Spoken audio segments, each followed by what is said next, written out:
ಇವತ್ತಿನ ಫೋಕಸ್ ಪಾಯಿಂಟ್ನಲ್ಲಿ ಮೊದಲ ಸ್ಟೋರಿ. ಈಶಾನ್ಯ ಭಾರತದಲ್ಲಿ ಮಳೆ ಅಲ್ಲ, ಸಾಕ್ಷಾತ್ ಪ್ರಕೃತಿಯ ಆರ್ಭಟವೇ ಶುರುವಾಗಿದೆ. ಕಳೆದ 24 ಗಂಟೆಗಳಲ್ಲಿ ಸುರಿದ ಧಾರಾಕಾರ ಮಳೆಗೆ ಅಮಾಯಕ ಜೀವಗಳು ಬಲಿಯಾಗಿದ್ದಾವೆ.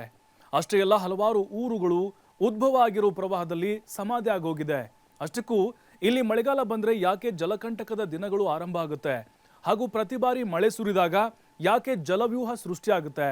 ಪ್ರಕೃತಿಯ ಈ ರೌದ್ರ ರೂಪದ ಹಿಂದಿನ ರಹಸ್ಯ ಇಲ್ಲಿದೆ ನೋಡಿ. 24 ಗಂಟೆ 21 ಜನ ಮುಳುಗಿ ಸತ್ರು. ಅರ್ಧ ಭಾರತವನ್ನೇ ನುಂಗ್ತಿದೆ ಜಲಪ್ರಳಯ. ಕ್ಷಣ ಮಾತ್ರದಲ್ಲೇ ಕುಸಿದ ಕಟ್ಟಡ, ರಸ್ತೆ ಮನೆಗಳಲ್ಲಿ ತುಂಬಿರುವ ಪ್ರವಾಹ ನೀರು, ನೀರಿನ ರಭಸಕ್ಕೆ ಕೊಚ್ಚಿ ಹೋದ ರೈಲ್ವೆ ಟ್ರ್ಯಾಕ್, ಜನರ ಸಮೇತ ಕೊಚ್ಚಿ ಹೋದ ಸೇತುವೆ, ಪ್ರವಾಹದಲ್ಲೇ ಜನರ ಬದುಕಿನ ಹೋರಾಟ, ರಸ್ತೆಯನ್ನೇ ನುಂಗಿದ ಪ್ರವಾಹಾಸುರ. ಕೇಳೂರೇ ಇಲ್ಲ ಪ್ರಾಣಿಗಳ ಪಾಡು. ಈಶಾನ್ಯ ಭಾರತದಲ್ಲಿ ಪ್ರಕೃತಿಯ ಆರ್ಭಟ ಮತ್ತೆ ಆರಂಭವಾಗಿದೆ.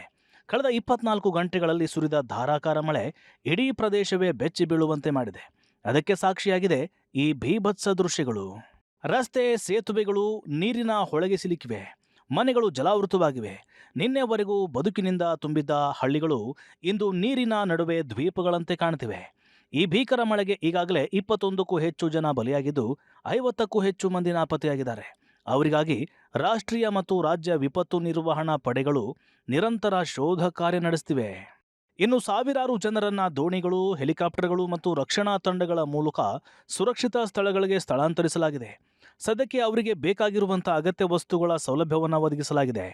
ಒಂದು ಮಾಹಿತಿ ಪ್ರಕಾರ 580 ಹಳ್ಳಿಗಳು ಪ್ರವಾಹದಲ್ಲಿ ಮುಳುಗಡೆಯಾಗಿದ್ದು 3.6 ಲಕ್ಷ ಜನರ ಬದುಕೆ ನೀರಿನ ಪಾಲಾಗಿ ಹೋಗಿದೆ.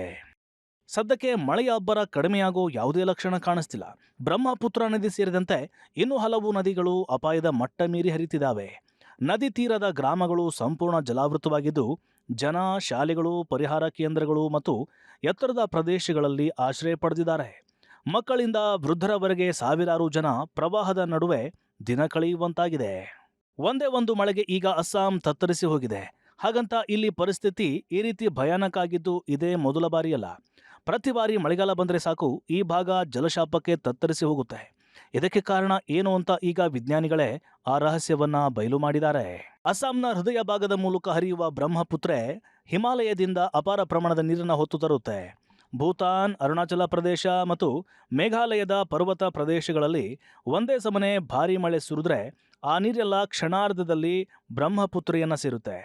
ಈಗಾಗಲೇ ಅಗಲವಾಗಿ ಹರಿಯುವ ಈ ನದಿ ಕ್ಷಿಪ್ರವಾಗಿ ಉಕ್ಕಿ ಹರಿದು ತನ್ನ ದಡಗಳನ್ನು ಮೀರುತ್ತೆ. ಜೊತೆಗೆ ನದಿಯಲ್ಲಿ ವರ್ಷಗಳಿಂದ ಸಂಗ್ರಹವಾಗಿರುವ ಮರಳು ಮತ್ತು ಹೂಳು ನೀರಿನ ಹರಿವಿನ ಸಾಮರ್ಥ್ಯವನ್ನು ಕಡಿಮೆ ಮಾಡುತ್ತೆ. ಪರಿಣಾಮ ನೀರು ಸುತ್ತಮುತ್ತಲಿನ ಗ್ರಾಮಗಳು ಮತ್ತು ಕೃಷಿ ಭೂಮಿಗಳಿಗೆ ನುಗ್ಗಿ ಭಾರೀ ಪ್ರವಾಹ ಉಂಟು ಮಾಡುತ್ತೆ. ಈ ಬಾರಿ ಕೂಡ ಇದೇ ದೃಶ್ಯ ಮತ್ತೆ ಮರುಕಳಿಸಿದೆ. ಒಂದೆಡೆ ತಮ್ಮವರಿಗಾಗಿ ಕಣ್ಣೀರಿಟ್ಟು ಕಾಯುತ್ತಿರುವ ಕುಟುಂಬಗಳು, ಮತ್ತೊಂದೆಡೆ ಪ್ರವಾಹದ ನೀರನ್ನ ಸೀಳಿ ಜೀವ ಉಳಿಸಲು ಹೋರಾಡ್ತಿರುವಂತಹ ರಕ್ಷಣಾ ಸಿಬ್ಬಂದಿ.